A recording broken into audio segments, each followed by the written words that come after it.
So in this video, I would like to explain the instrumental case in Russian. The instrumental case is the fifth case that modifies words differently than the previous four.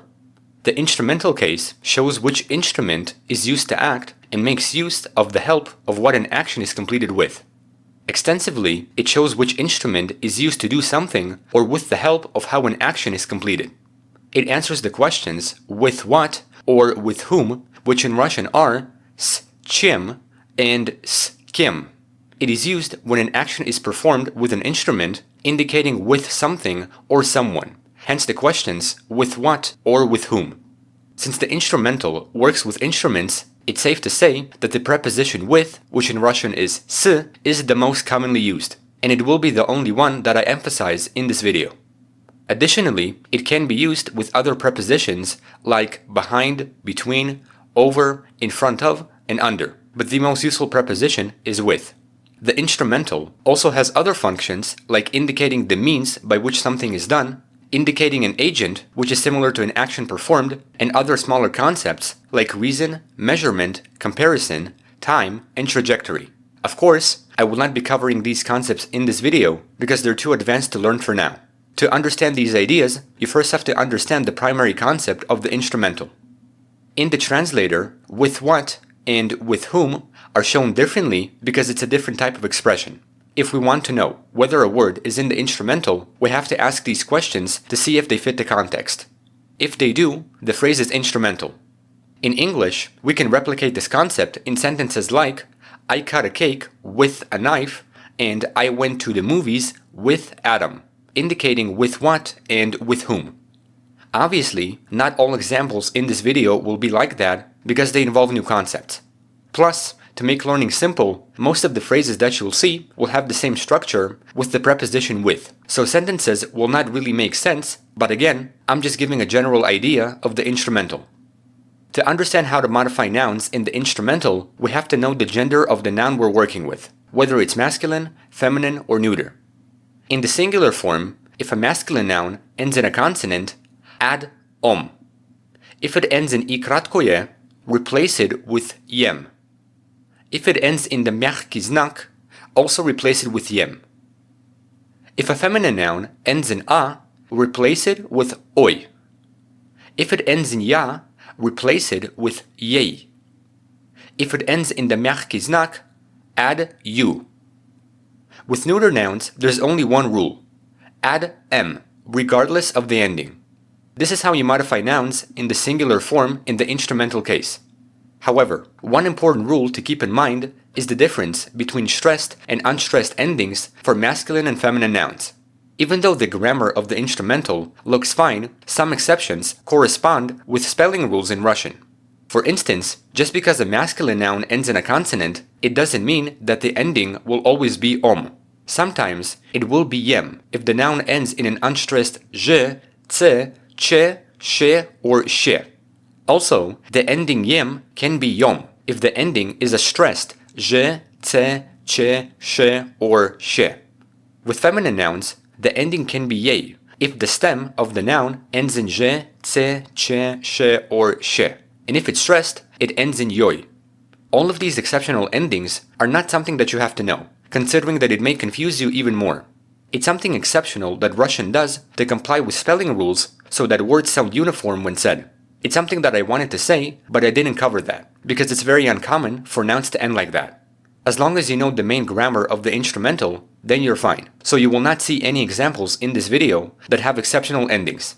The plural form in the instrumental is very simple because all we have to do is look at the last letter of the nominative singular form, which is the dictionary form of nouns, and from there we apply the grammatical ending in the instrumental.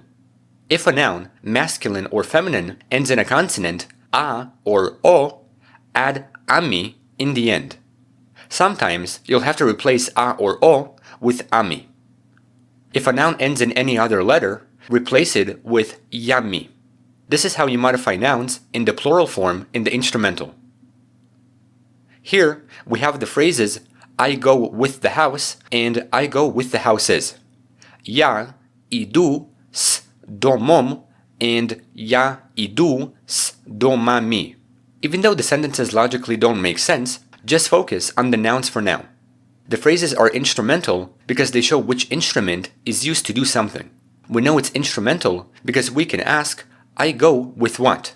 With the house or houses. Я иду с чем? Я иду с домом or домами. In this case, we have a masculine noun that ends in a consonant, so we add om when it's singular and ami when it's plural. Here, we have a masculine noun that ends in i kratkoje.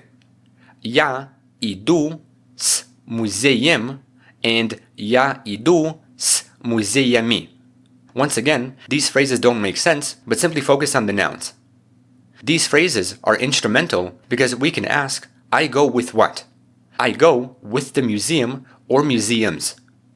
Я иду с чем? Я иду с музеем or музеями. Muzei ends in i kratkoje, so we change it to yem when it's singular and to yami when it's plural. The question doesn't always have to be with what. It can also be with whom, like saying, I go with the guest or guests. Я иду с гостем and я иду с гостями. Гость is a masculine noun that ends in the мягкий знак, so we change it to yem when singular and to yami when plural. The same concept can also be done with a name, like Я иду с Адамом, which is the first logical sentence in the video. Adam is a masculine name that ends in a consonant, and because the names of people are always singular, we add om. Now, let's work with feminine nouns. Here, we have a feminine noun that ends in a. Я иду с машиной and я иду с машинами. Mashina ends in a, so we replace it with oi when singular and with ami when plural. Here, we have a feminine noun that ends in ya. Я иду с деревней and я иду с деревнями. Деревня ends in ya, so we replace it with ye when singular and with yami when plural. Here, we have a feminine noun that ends in the мягкий знак. Я иду с ночью and я иду с ночами. Ночь ends in the мягкий знак, so we add you when singular and ami when plural. Here, we have a feminine name. Я иду с Эммой. Because Emma is a feminine name that's always singular, we replace the a with oi. At last, let's finish the instrumental with two expressions with neuter nouns. Here, we have a neuter noun that ends in ye. Я иду с морем and я иду с морями. Море ends in ye, so we add m when singular, as with any neuter noun, and yami when plural. Here, we have a neuter noun that ends in o. Я иду с окном and я иду с окнами. Окно ends in o, so we add m when singular and ami when plural. Overall, this is how the instrumental case works in Russian.